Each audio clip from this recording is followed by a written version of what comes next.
দরদ সিনেমার run time জানা গেল। হ্যাঁ বন্ধুরা, দরদ সিনেমার বাংলা এবং হিন্দি ভার্সনের রান টাইম কিন্তু জানা গেল। আপনারা জানেন শাকিব খানের আপকামিং মুভি দরদ, যেটা অনন্য মামুন ডিরেক্ট করেছেন, এটা কিন্তু প্যান ইন্ডিয়ায় রিলিজ হবে এবং ছবিটাকে নিয়ে কিন্তু ক্রেজ ভালোই রয়েছে। যদিও মুক্তি কিন্তু এর পেছানো হয়েছে, আশা করা হয়েছিল বছরের প্রথমার্ধে মুক্তি পাবে, কিন্তু মনে হচ্ছে আরো কিছুদিন ডিলে করতে হতে পারে সিনেমাটাকে।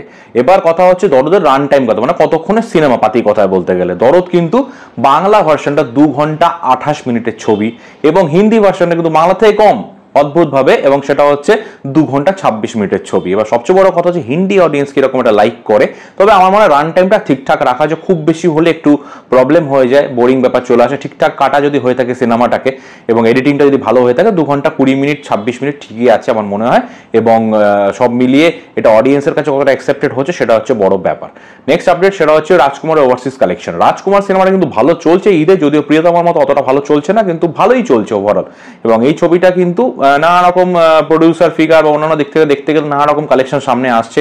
তো খুব একটা রিলায়েবল সোর্স থেকে আমি সেরকম জানতে পারিনি বলে আমি বলতে পারছি, কিন্তু ওভারসিজ কালেকশনটা জানা গেছে। সেটা হচ্ছে ওভারসিজ অর্থাৎ বিদেশে কিন্তু মানে বাংলাদেশের বাইরে এই ছবিটা মুক্তি পেয়েছিল বিভিন্ন জায়গায়। এই ছবিটা কিন্তু 70 লাখ টাকার মতো বক্স অফিস কালেকশন করতে পেরেছে, এটাই জানা গেছে আপাতত। এবার মিঠুনকে একসাথে দেখা যাবে। আমি কিন্তু আপনাদের কিন্তু বেশ কয়েক মাস আগে, মোটামুটি 4-5 মাস আগে তো বটেই, জানিয়েছিলাম যে প্রজাপতি 2 কিন্তু টাইটেল রেজিস্ট্রি করা হয়েছে দেব এন্টারটেইনমেন্ট ভেঞ্চার্সের তরফ থেকে। আমি আমার কমিউনিটি পোস্টে জানিয়েছিলাম এবং এটা আপনাদের বলেছিলাম যে সেখানে প্রজাপতি 2 বলে রেজিস্ট্রেশন করা হয়েছে, অর্থাৎ দেব এবং মিঠুন চক্রবর্তী থাকার কথা সেখানে।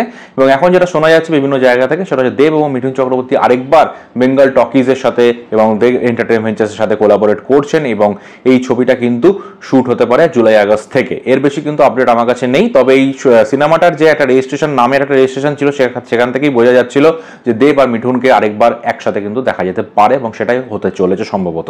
Last but not the least, দাওয়ারু মুভির ট্রেলারকে নিয়ে কিছু কথা বলবো। দাওয়ারু সিনেমাটা উইন্ডোজের একটি ছবি, যেখানে খুব বড় স্টারকাস্ট রয়েছে, বড় বড় অভিনেতারা রয়েছে, ঋতুপর্ণা সেনগুপ্ত, চিরঞ্জিত চক্রবর্তী, দীপঙ্কর দে থেকে শুরু করে শঙ্কর চক্রবর্তী, কৌশিক সেন সমস্ত রয়েছেন বড় বড় আর্টিস্টরা। এবং এই ছবিটা বাংলার একটা খেলা চেস অর্থাৎ দাবাকে নিয়ে কিন্তু এর গল্প, এবং সূর্যশেখর গাঙ্গুলি যে আর বায়োপিক বলা যেতে পারে ইনডাইরেক্টলি।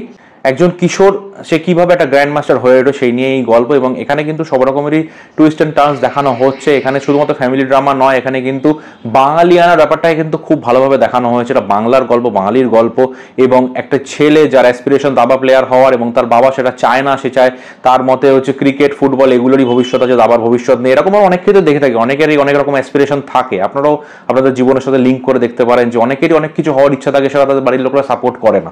ঠিক আছে, এক্ষেত্রে কিন্তু ব্যাপারটা হচ্ছে যে এই ছেলেটি সমস্ত বাধার ঊর্ধ্বে গিয়ে কিন্তু একটা বড় দাবারু প্রতিষ্ঠিত হবে, তাকে কিভাবে স্ট্রাগল করতে হচ্ছে এই ব্যাপারটার জন্য, এবং তার একটা লাভ লাইফও দেখানো হয়েছে। আমি জানি না সেটা কতটা ওয়ার্ক করবে, সেখানেও তাকে স্ট্রাগল করতে হচ্ছে, বিভিন্ন লোকের সমালোচনা তার খেলার ক্ষেত্রে হোক, তার প্রেমের জীবনের ক্ষেত্রে হোক, এটাকে ফেস করতে হয়েছে। এবং তার মায়ের সাথে তার কনফ্লিক্ট, তার বাবার সাথে তার কনফ্লিক্ট, এবং তাকে তার দাদু হেল্প করছে, এবং অন্যান্য ক্যারেক্টার যেগুলো হচ্ছে তার সাথেও তার কীরকম রিলেশন রয়েছে সেগুলো নিয়ে গল্প থাকতে চলেছে। এবং আমি এটুকু বলবো যে এটা বাংলার গল্প, বাঙালির গল্প। যারা অভিযোগ করছিলেন যে বাংলা সিনেমা বাঙালিয়ানা নেই, এবার তারা আশা করি হলে গিয়ে সিনেমাটা দেখবেন। এবং এটা স্ট্রাগলের গল্প, স্বপ্ন পূরণের গল্প, লড়াইয়ের গল্প, জেতার গল্প, এবং জিতে যাওয়াটা বড় কথা নয়, হেরে ফিরে আসাটাও কিন্তু অনেক বড় ব্যাপার, এরকম একটা ব্যাপার রয়েছে এর মধ্যে। এবং চিরঞ্জিত চক্রবর্তীর ডায়লগ রয়েছে, যদিও সেই ডায়লগটা খুব একটা হিট করছে না কানে, কিন্তু ডায়লগটা ভালো।